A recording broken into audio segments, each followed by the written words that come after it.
Hello and welcome to Shed TV. My name's Keith and this is part 2 of my Land Rover Series III rebuild. In this second part I'm going to be looking at the front panel of the Land Rover. It's not actually the original front panel and it's not currently attached to the Land Rover, so I'm going to attempt to repair that one. I think this is going to be split over 2 videos, thinking about the amount of work involved. So this second part, the first of 2 on the front panel, we'll be looking at removing the rusty section of metal, paint stripping, rust stabilising and preparation for welding in of a repair section. Okay then, so here's my front panel. It's pretty solid, although it might look a bit corroded. It's not actually too bad. Along this front edge there's some holes here in the usual sort of place, although it doesn't extend past this area here, and a replacement weld-in section for these actually goes up to somewhere across this line here. Although it doesn't actually cover this part, that's all sound, so if I separate that from there, cut all this crap out the bottom and give the rest of it a clean up, I reckon I might be onto a winner. So I'm going to start off by stripping out all this wiring, grommets, fittings, whatever. I've got a plastic container here which I'm just going to use to store any of this stuff, and it might never be useful, but you never know. It's also quite a useful kind of reference for parts, so try not to throw anything away until I know that it's either no good or I'm never going to need it.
Alright, that's all the fittings removed from the panel. As I need to separate this inner piece here from the outer, I think I may cut away some of this rusty section here from the area that I know is covered by the repair panel. So I'm just going to use a crayon to mark where I'm going to cut before I start, because I don't want to cut into the bit that I need, nor do I want to cut any further than the repair panel actually goes.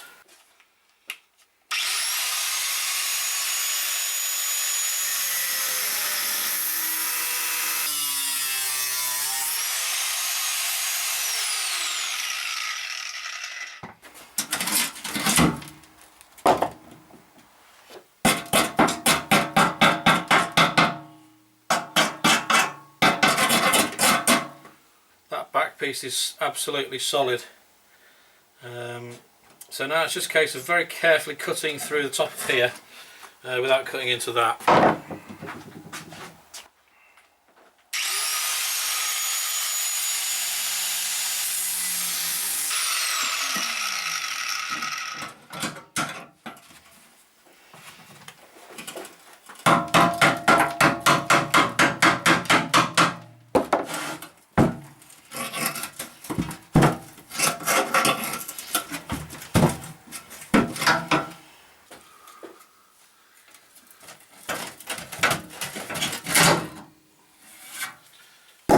There we go.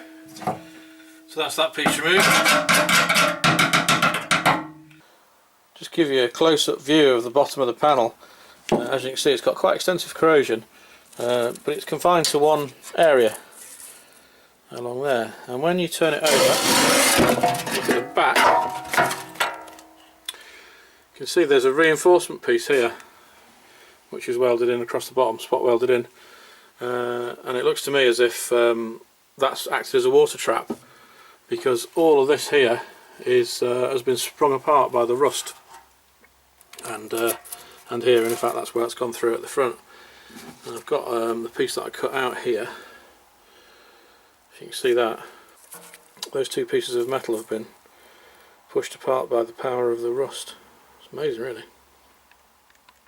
Just have my trusty crayon out again, and I've gone along and I've marked all of the area that's got extensive corrosion in it.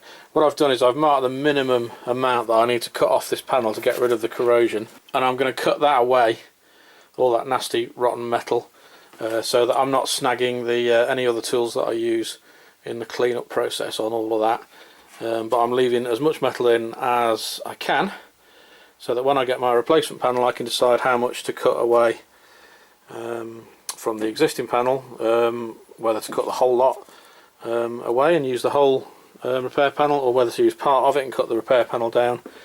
Leave my options open.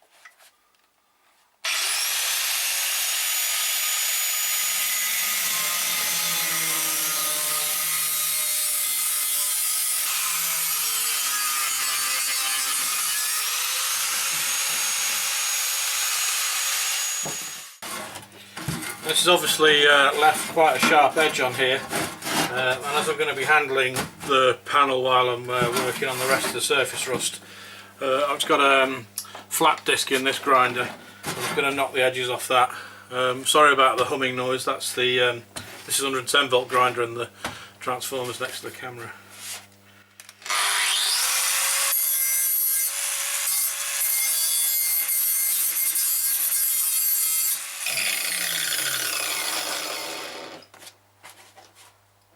Just going to finish that edge off with a bit of emery cloth. Well, that's that job done. The next stage, I suppose, is to think about how to remove this surface rust and paint.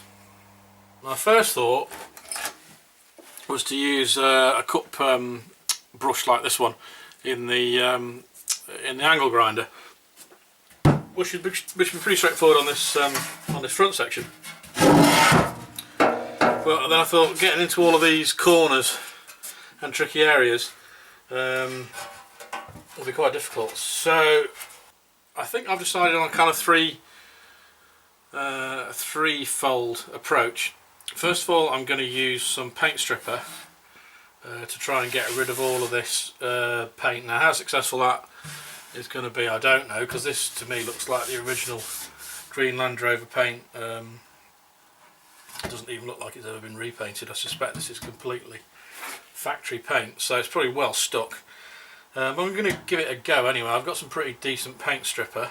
Stage 2 of the operation, assuming that the paint stripper stage has been successful, is to apply a rust neutralizer product. Stage 3 will be to try and get the surface smooth by sanding or whatever method. I'm not quite sure yet. Stage 3 won't come until after I've welded in the bottom section, so that's a little way off yet. Back to stage 1 then, the paint stripping stage. Before I do that, I'm going to give this a clean and degrease, because inside there, I don't know how well that's visible. I assume that's just oil and gunk and God knows what.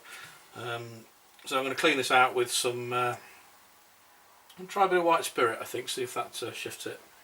This is Power Strip heavy duty paint stripper. You can't buy this in B&Q. This is something that I bought on the internet. I've got a mask and gloves on. I've poured some of the stripper into this half of a plastic container, and it says spread it on liberally. So that's what I'm doing. It's supposed to take 10 to 15 minutes apparently. So let's see what happens.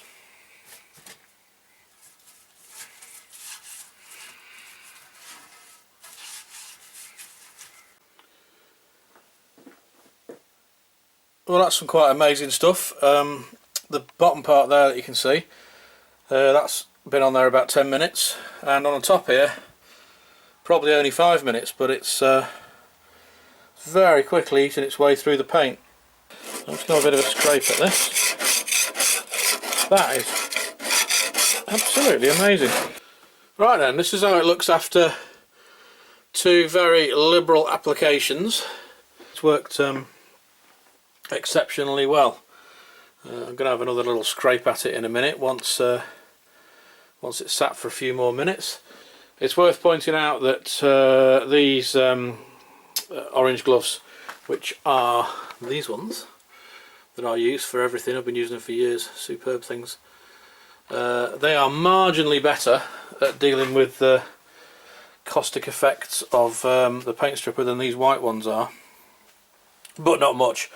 It starts to, you can feel it start to burn your skin if you get a splash on the gloves within about a minute, which is why I've got through so many. The smell from it isn't as bad as I expected. I'm saying that, I'll probably pass out. This dust mask though, as I said, is a waste of bloody time. You should probably have some sort of better respiratory mask. The safety kit that came with this, it didn't come from the manufacturer, Maxolin. It came from the supplier, so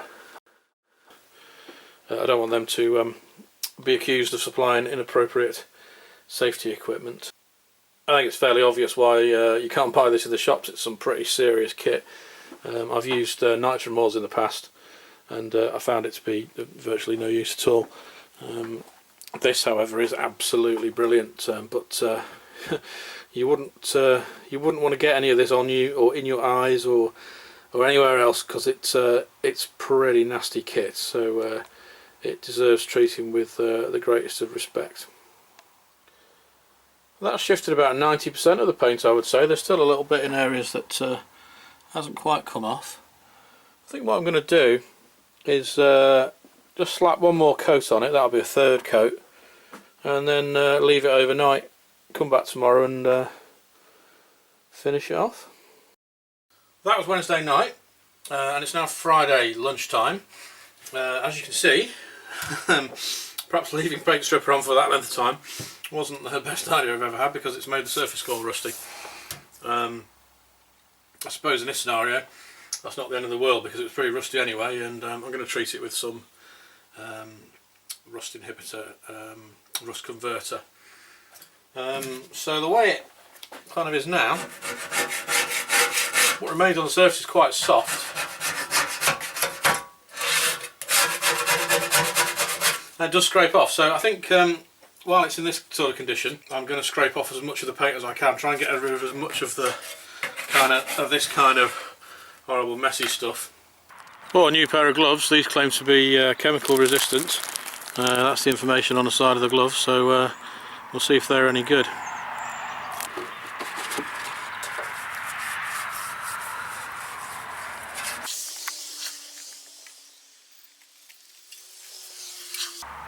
I'd say these gloves are a bit better than the ones I had before. It's still reacted with them, but it's not burnt right through to my skin, so that's a bit of a triumph actually. This final layer of paint stripper has been on there for 10 minutes or so, so I'm just going to try and loosen it all up with the wire brush and hose it off.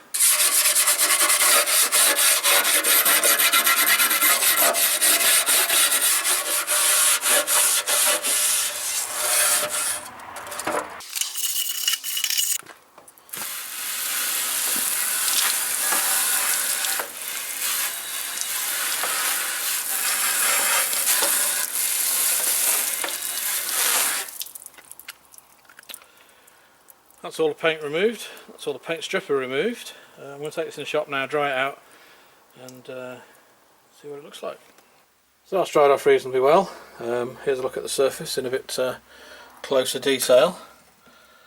As you can see, nearly all of the green paint has gone, leaving behind clean metal in places and a lot of rust, which is pitted, but not it's not terrible.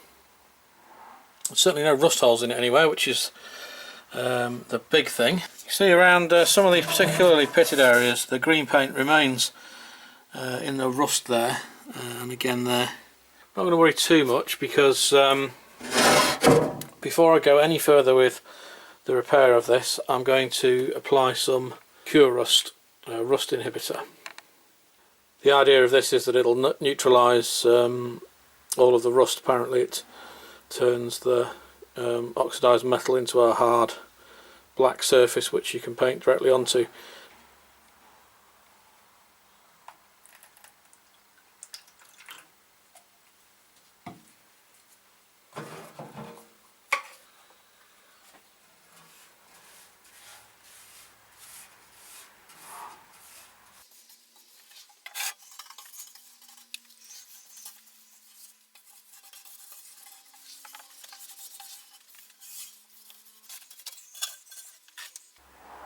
That's the panel coated with Cure Rust. It says on the bottle that it should change colour to a blacky blue colour within an hour, and if it doesn't, then you must reapply. I'm not going to be here in a minute. I've got to go, and I'm not going to be back till Monday, so that's 72 hours away. It then goes on to say that you can paint this after 3 hours, so we'll see what it looks like on Monday night, and if it needs another application then so be it. If not, then we'll move on from there. So I'll see you now.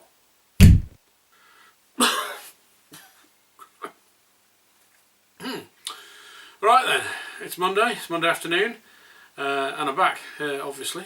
Here's the panel with its Cure Rust having dried. And you can see out the corner of the picture it's black. Let's have a close look at that, and you can see that it's all of the rust has turned black, all of the metal has turned black, in fact, and the only bits that seem to be left with anything other than that that blacky blue finish are the bits that were not rusty in the first place, and in those areas it looks like the Cure Rust has kind of flaked off. So I suspect the best thing to do is probably get some sandpaper and give it a rub, remove anything loose, and then give it a blow over with some primer.